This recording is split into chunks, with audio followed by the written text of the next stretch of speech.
ఓం శ్రీ సాయిరామ్. భగవాన్ శ్రీ శ్రీ శ్రీ సత్యసాయి బాబా వారి పాదార విందములకు నమస్సుమాంజలు సమర్పిస్తూ అందరికీ సాయిరామ్ అండి. డాక్టరు జంధ్యాల సుమన్ బాబు గారు రచించిన శ్రీకృష్ణుడు శ్రీ సత్యసాయి పుస్తక పఠనం తరువాయి భాగం. ముందు వారంలో మనము కుప్పంలో రాధాకృష్ణయ్య గారు 3 days అయినా కూడా తను లేవలేకపోయారు కదా. స్వామి 3వ రోజు వచ్చారు. ఆయన చనిపోయినారని, ఆయనకు వాసన కూడా వస్తుందని అందరూ తీసుకువెళ్ళమని చెప్తుంటే కూడా ఆయన భార్య లేదు, స్వామి ఆజ్ఞ ఇస్తేనే నేను తీసుకెళ్తాను అని చెప్పడము. స్వామి 3వ రోజు వచ్చారు. ఆ తర్వాత ఏం జరిగిందో తెలుసుకుందాం. ఒక కార్యకర్త వెళ్ళి స్వామికి విషయం చెప్పి కుప్పం పంపడమా లేక అక్కడే అంత్యక్రియలు చేయటమా అనే ఆలోచనలో ఉండగా, సరే చూద్దాంలే అన్నారు బాబా. భార్య వెళ్ళి ఏమి చేయమంటారని భగవాన్ బాబా వారిని దీనంగా అడిగింది. ఇతరుల మాటలు విని భయపడకు, నేను ఉన్నానుగా అన్నారు బాబా. మరలా ఆమె క్రిందకు వచ్చి బాబా కోసం నిరీక్షిస్తూ భర్త శరీరం ప్రక్కనే కూర్చున్నది. క్షణమొక యుగంగా గడుస్తున్నది. ఆమె మరలా స్వామి దగ్గరికి వెళ్ళి ప్రార్థిద్దామనుకుంటూ ఉండగా మధ్యాహ్నం 2 గంటల వేళ బాబా వచ్చారు. గదిలో దిక్కుస్తున్న ఆ ముగ్గురిని అక్కడి నుంచి బయటకు పంపి బాబా లోపలికి వెళ్ళి గది తలుపులు వేశారు. లోపల ఏమి జరిగిందో తెలియదు. కొన్ని నిమిషాల తర్వాత భగవాన్ తలుపు తీశారు. భార్యను, కూతురిని, అల్లుడిని లోపలకు వెళ్ళమన్నారు. వణికిపోతూ వాళ్ళు లోపలికి వెళ్ళగానే వారి కళ్ళను వారే నమ్మలేకపోయారు. ఇది నిజమా లేక భ్రమ? మంచం మీద రాధాకృష్ణ నవ్వుతూ వీళ్ళ వైపు చూస్తున్నారు. ఆయన శరీరంలోని మృత్యు చిహ్నాలన్నీ పోయి శరీరం మళ్ళీ మామూలుగా అయిపోయింది. ముగ్గురు స్వామి పాదాలు గట్టిగా పట్టుకొని ఏడ్చేశారు. కన్నీటితో స్వామి పాదాలు కడిగారు. రాధాకృష్ణయ్య వారందరినీ చూసి చిరునవ్వు నవ్వారు. రాధాకృష్ణయ్య కళ్ళు తెరిచి తేరిపారా చూడడం, చిరునవ్వు నవ్వడం చూసి వారు ముగ్గురు ఆనందాశ్చర్యాలతో ఉక్కిరి బిక్కిరి అయ్యారు. అప్పుడు బాబా, వాళ్ళు ఆదుర్తపడుతున్నారు, మాట్లాడవేం అన్నారు. మీరుండగా భయం ఎందుకు, నాకు నయమైంది అన్నారు రాధాకృష్ణయ్య. మీ ఆయనను నీకు మళ్ళీ అప్పగించాను, ఆయనకు కొంచెము కాఫీ తెచ్చిపెట్టు అన్నారు బాబా. స్వయంగా బాబా చెంచాతో కాఫీని రాధాకృష్ణయ్య నోట్లో పోశారు. ఒక అరగంట సేపు గడిపి బాబా అందరినీ ఆశీర్వదించి అక్కడి నుంచి వెళ్ళారు. తాను 3 రోజులు ప్రాణం లేని స్థితిలో ఉన్నట్లు రాధాకృష్ణయ్యకు తెలియదు. ఆయనకు అప్పటికప్పుడే తెలివి వచ్చినట్లుగా అనిపించిందని తర్వాత ఆయన చెప్పారు. బాబా సాక్షాత్తు భగవంతుడు, ఆయనకు అసాధ్యమనేది లేనే లేదు అన్నారు రాధాకృష్ణయ్య. స్వామి తమ అనుగ్రహంతో ప్రాణప్రదానం చేయగలరా అనడానికి ఇది ఒక మహనీయమైన ఉదాహరణం. ఆ తర్వాత స్వామి కస్తూరి గారితో మాట్లాడుతూ, రాధాకృష్ణయ్య పిల్లలు ఇంకా చిన్నవాళ్ళు, అతని ఆస్తిని గురించి వీలునామా కూడా తయారు చేయలేదు, ఇంకా పిల్లల పెళ్ళిళ్ళు చేయలేదు, అందుకే అతనిని వెనుకకు తీసుకురావలసి వచ్చింది. ఇప్పుడు అతనికి అదనంగా ఇచ్చిన ఆయుష్ సంవత్సరాలను వచ్చే జన్మలో తగ్గించవలసి ఉంటుంది అన్నారు. చల్లా అప్పారావు గారు బాబావారిని పుట్టపర్తిలో శ్రీరామచంద్రునిగా దర్శించిన తర్వాత ఆయనకు బాబావారిపై ప్రగాఢమైన భక్తి విశ్వాసాలు ఏర్పడ్డాయి. పెద్దాపురంలోని తమ ఇంటికి వచ్చిన తర్వాత ఇంట్లో ప్రతి గదిలోనూ బాబావారి ఫోటోలు అలంకరించి ఇంట్లో మిగిలిన ఫోటోలన్నీ తీసివేశారు. మాట్లాడినా, విన్నా, సంభాషించిన సత్యసాయి బాబా వారి గురించే. కొంతకాలం తర్వాత ఆయనకు తీవ్రమైన అనారోగ్యం చేసింది.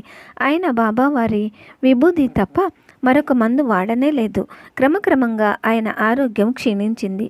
అయినా సరే బాబా విభూది తప్ప మరొకటి వాడకూడదని ఆయన మొండిగా నిశ్చయించుకున్నారు.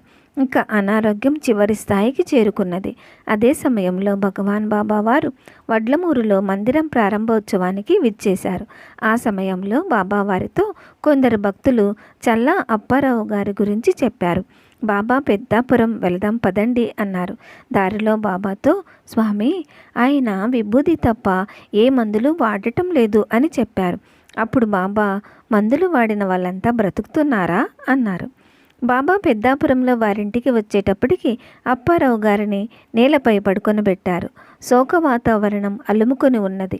అప్పుడు బాబా ఆయన దగ్గరికి వచ్చి, అప్పారావు లే, స్వామిని వచ్చాను అన్నారు. అంతే, ఆయన అమాంతంగా లేచి కూర్చున్నారు.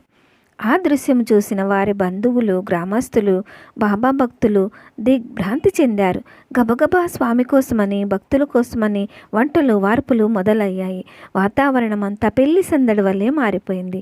బాబా వారికి, అప్పారావు గారికి ప్రక్కనే పీటలు వేసి పిండి వంటలతో భోజనాలు వడ్డించారు.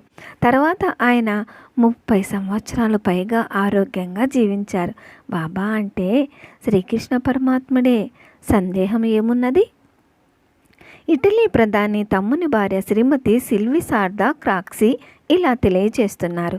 శ్రీ సత్యసాయి బాబా వారి అనుగ్రహమే లేకపోతే నా భర్త నేను 20 సంవత్సరాల క్రితం భారతదేశంలో అడుగుపెట్టి ఉండేవాళ్ళము కాదు. ఆకలిగొని తన వద్దకు వచ్చిన వారికి దివ్య జ్ఞానం అందించే పవిత్ర పుణ్యభూమి ఈ భారతదేశం. అటువంటప్పుడు మానవాళికి సహాయపడటం కోసం భగవంతుడు మాటికి ఇక్కడ అవతరించటంలో ఆశ్చర్యమేముంది? నా కూతురు పుట్టిన 2 సంవత్సరాల తర్వాత స్వామి ఎంతో దయతో ఆమెకు ఆనంద అని పేరు పెట్టారు. అప్పుడు స్వామి ఒక లడ్డూను సృష్టించి ప్రసాదంగా ఇస్తూ, ఈసారి మీకు ఒక కొడుకును ఇస్తానన్నారు. అదేవిధంగా 29/1/1981 నాడు వైట్ఫీల్డ్లోని స్వామి ఆసుపత్రిలో నాకు మగ శిశువు జన్మించారు. అప్పటికే 4 సార్లు కుట్లు పడిన నా గర్భకోశము ఈ శిశువును చివరిదాకా భరించింది అంటే అది బాబావారి అనుగ్రహం తప్ప మరొకటి కాదు. వైద్యుడు బొడ్డు కోసిన వెంటనే శిశువు గుండె కొట్టుకోవడం ఆగిపోయింది. ఆ శిశువు చనిపోయిన 20 నిమిషాలకు తిరిగి బ్రతికింపబడింది. 1 వారం తర్వాత నా భర్త కృతజ్ఞతతో ఆ శిశువు యొక్క ఫోటోను స్వామి పాదాలపై ఉంచి మ్రొక్కినప్పుడు స్వామి దయతో ఆ విషయం తెలియచేశారు. ఆ ఫోటోను చూసి, బాబా, అప్పుడు నేను అక్కడే ఉన్నాను. వాడిలో ప్రాణం లేకపోతే నేను ప్రాణాన్ని ఇచ్చాను.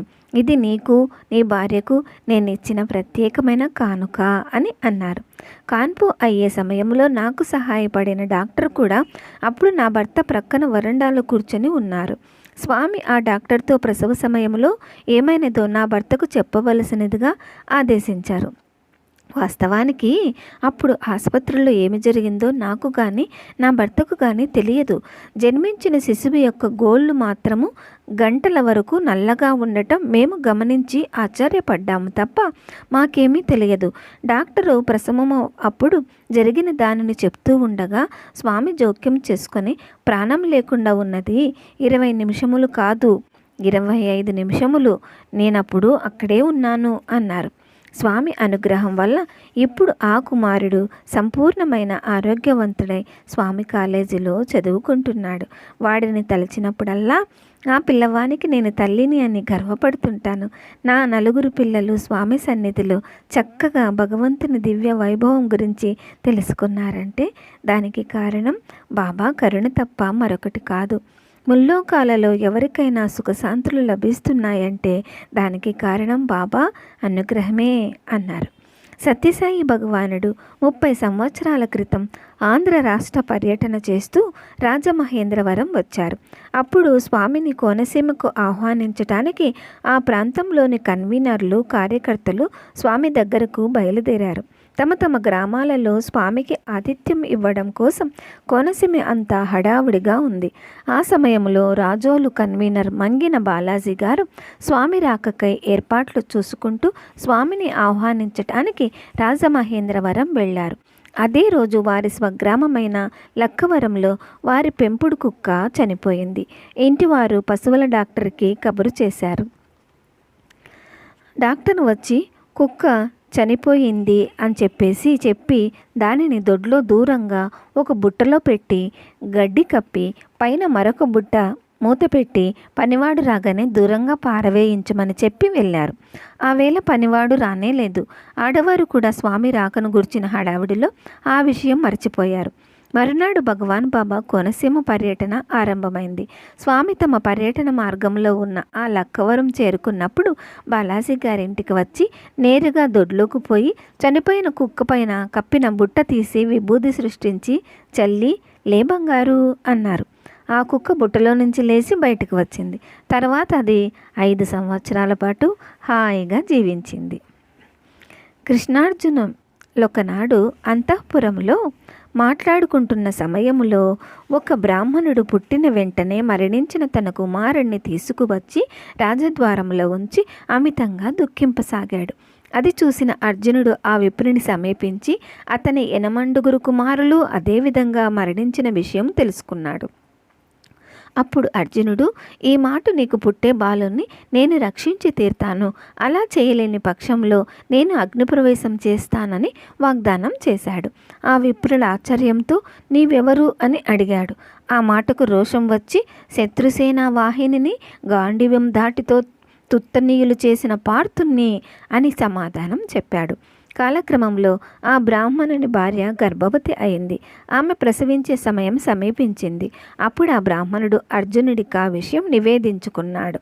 వెంటనే అర్జునుడు గాంధీవాన్ని ఎక్కుపెట్టి బాణాజాలంతో ఆ సూతికా భవనాన్ని శరపంజరం మాదిరిగా రూపొందించాడు. అది చూసిన ఆ విప్రుడు కూడా ఇక ఆ ఇంట్లోకి మృత్యుదేవత ప్రవేశించటం అసంభవము అని అనుకున్నాడు. కానీ పురిటింటిలో పిల్లవాడు పుట్టడం, మృత్యువాత పడడం జరగనే జరిగింది. అర్జునుడు వెంటనే బయలుదేరి ఆత్మవిద్యా యోగం ద్వారా యమపురానికి వెళ్ళాడు. అక్కడ ఆ బాలుడు కనిపించలేదు. అక్కడి నుంచి వెళ్ళి దిక్పాలకుల పురాలన్నీ గాలించాడు. చివరికి అతడు కుశస్థలికి చేరుకొని తన శపథాన్ని అనుసరించి అగ్నిప్రవేశం చేయడానికి పూనుకున్నాడు. అప్పుడు శ్రీకృష్ణుడు అర్జునుడిని సమీపించి ఆ బాలుని నేను చూపిస్తాను రమ్మని శ్రైబ్య సుగ్రీవ మేఘ పుష్ప వలాహకాలని అశ్వాలను పూడ్చిన దివ్య రథం మీద అతనిని కూర్చునబెట్టుకుని బయలుదేరాడు. 7 ద్వీపాలు, 7 సముద్రాలు, 7 కులపర్వతాలు దాటి ఆ రథం ఒక అంధకార బంధురమైన సీమలో ప్రవేశించింది. ఇక ముందుకు వెళ్ళటానికి ఈ రథస్వాలకు మార్గం కనిపించటం లేదు. శ్రీకృష్ణుడు అప్పుడు దివ్యకాంతులు వెదజల్లే తన సుదర్శన చక్రాన్ని ముందుకు పంపాడు. దాని నుంచి వెలువడిన కాంతి వల్ల మార్గము సుగమమైంది. రథం ముందుకు వెళ్ళసాగింది. నలువంకలా ప్రసరించిన ఆ పరమతేజాన్ని అర్జునుడు చూడలేక కళ్ళు మూసుకున్నాడు. ఆ రథం వెళ్ళి ఒక మహాసముద్రంలో ప్రవేశించింది. అక్కడ 1,000,000 సూర్యుల కాంతితో ప్రకాశించే ఒక దివ్య భవనము కనిపించింది.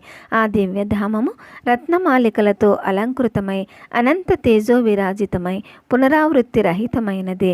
నిత్య ఐశ్వర్యదాయకమై పరమ యోగీంద్ర గమ్యమై పరమ భాగవత నివాసమై తేజరిల్లుతున్నది. అక్కడ 1000 పడగల నాగరాజు కైలాసగిరి వంటి శరీరంతో ఒప్పారుతున్నాడు. 2,000 కళ్ళతో ప్రకాశిస్తున్నాడు. పడగల మీద మనులు వెలుగులు విరజిల్ముతున్నాయి. జిహ్వాలు విషధూమ రేఖల వలె భీతి కొలుపుతున్నాయి. ఆ సర్పశయ్య మీద సుఖాసీనుడై ఉన్న శ్రీమన్నారాయణుని దగ్గరకు కృష్ణార్జునులు వెళ్ళారు.